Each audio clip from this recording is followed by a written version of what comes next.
Esse é o primeiro vídeo de uma série sobre o poder de congregar. Vai ficar salvo aqui no Instagram da Seara Porto Alegre e no YouTube da Seara Porto Alegre também.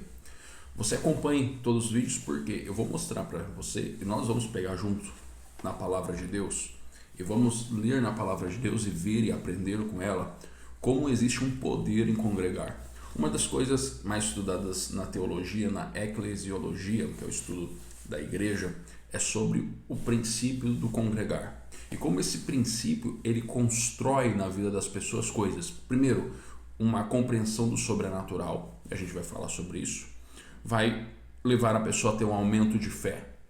E depois ele vai pegar a pessoa e vai ter uma compreensão do senso de comunidade e de missão. Então a gente vai falar bastante sobre isso. A base bíblica que eu quero começar falando é uma que o escritor de Hebreus fala, né?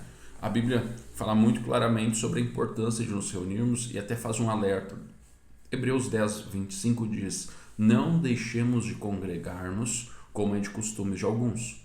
E nós vemos na igreja primitiva no livro de Atos que os cristãos eles perseveravam. Lá em Atos 2, 42 fala que eles perseveravam na doutrina dos apóstolos, na comunhão, no partir do pão e nas orações. Então eles tinham um princípio de vivência em comum. E quando nós entendemos isso, nós vemos que é o modelo. A igreja primitiva, a igreja de Atos, é o modelo para nós. Se a gente fosse para a igreja primitiva hoje, né, se a gente pudesse voltar na história, voltar no tempo, nós viveríamos uma comunidade cristã e um congregar muito mais intenso do que a gente vive hoje. Por quê? Porque naquela cultura, naquela época, no princípio da igreja, os cristãos congregavam todos os dias. Eles partilhavam o pão, eles faziam uma refeição juntos, eles tinham um momento de comunhão e ainda assim eles tinham as celebrações, onde eles se reuniam em lugares maiores para celebrar com grande parte da igreja. Então, o que a gente precisa entender, congregar não é apenas uma ideia, não é um modelo que a igreja inventou ter, não é coisa não, é uma ordem divina, porque ela é essencial para aquilo que eu falei, para a compreensão do que vivemos, para um crescimento espiritual, desenvolvimento da fé, para uma habilidade de relacionamento, para aperfeiçoamento dos dons, porque nós estamos nos aperfeiçoando. O apóstolo Paulo fala sobre isso, que nós somos um corpo em aperfeiçoamento, onde nós estamos nos aperfeiçoando.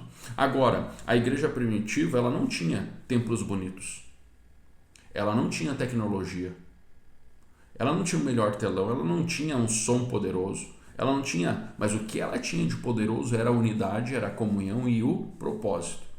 E nós precisamos entender que como igreja, e não só a nossa igreja, todas as igrejas precisam viver nessa tríade. Quando se fala de igreja local, ela precisa viver em unidade, ela precisa viver em comunhão e ela precisa viver em propósito.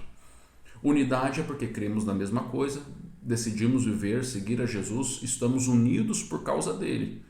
E por causa dele nós temos um só pensamento, uma só mente, um só coração. Comunhão é, nós decidimos permanecer juntos porque entendemos que a partir do permanecer juntos, nós vivemos aquilo que ele tem para nós na nossa vida. Nós somos edificados, alicerçados, consolados, ajudados, isso é comunhão.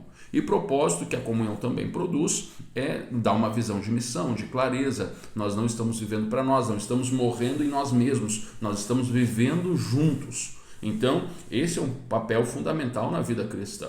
Em Atos 2, se tu pegar lá, abrir Atos 2, do 44 ao 47, nós vamos ver uma comunidade viva, aonde todos tinham as coisas em comum e partilhavam as suas necessidades.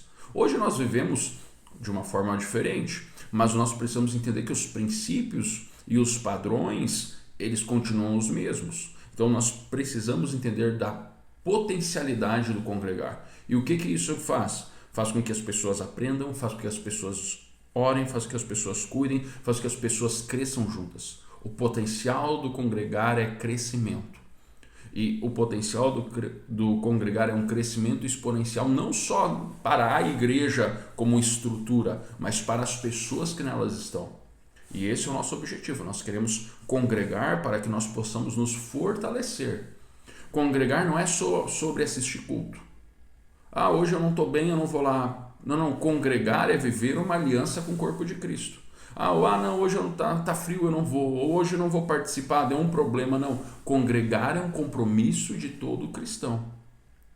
E o processo de congregar não é ir à igreja, como eu falei, é com o reino. Se eu estou congregando no lugar, eu estou em compromisso com o dono do reino, em compromisso com aquele que me colocou ali.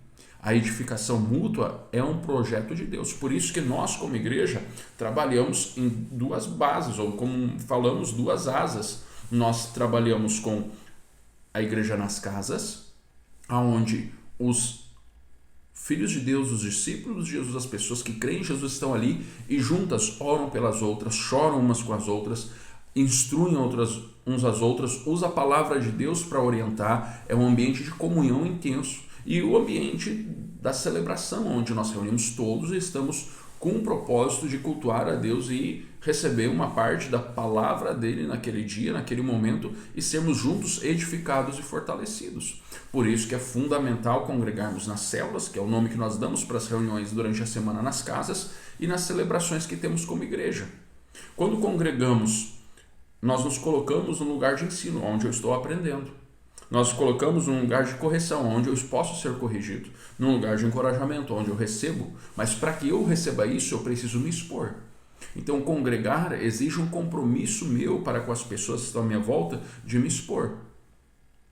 E aquele famoso ditado que se fala, um carvão que é tirado do braseiro, ele esfria, no meio do fogo ele permanece aceso. É assim que acontece com a gente. Agora, um cristão, ele não pode viver longe da congregação. Na nossa cultura ocidental hoje, tem igrejas que têm 2 reuniões por semana, outras 3, outras 4. No nosso caso, nós temos 2 reuniões maiores, que são as células nas casas e os cultos. Depois nós temos os grupos discipulados, as coisas, mas que são reuniões menores, com propósitos diferentes.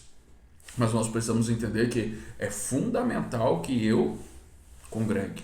Agora, para entendermos um pouquinho tudo aquilo que a gente está conversando aqui, nós falamos hoje que congregar nesse vídeo é um princípio bíblico, que precisa ser vivido de forma intensa, como a igreja primitiva. E isso não mudou nada. No próximo vídeo, eu vou falar um pouquinho sobre a história da igreja, sobre o congregar. Nós vamos ter alguns vídeos aqui. E eu quero pedir, por favor, que você veja todos, até o final, para que você entenda não só o princípio, mas entenda o contexto histórico, entenda como funciona e fique cada vez mais claro para você a importância do congregar. E quem sabe você possa até me ajudar, se você quiser gravar um vídeo e compartilhar para você como foi estar congregando na Seara Porto Alegre e o quão importante é congregar. Você topa o desafio? Se sim, a gente vai gravar um vídeo juntos, onde a gente vai conversar sobre isso. E eu tenho certeza que vai ser um bom testemunho, uma boa amostra para aquilo que Deus faz através do congregar. Então não perca o próximo vídeo dessa série que estamos falando sobre a importância do congregar, o poder do congregar. Não esqueça de marcar o pessoal da sua célula, mandar para o pessoal da igreja, para que todos nós possamos assistir e compartilhar juntos. Deus abençoe você.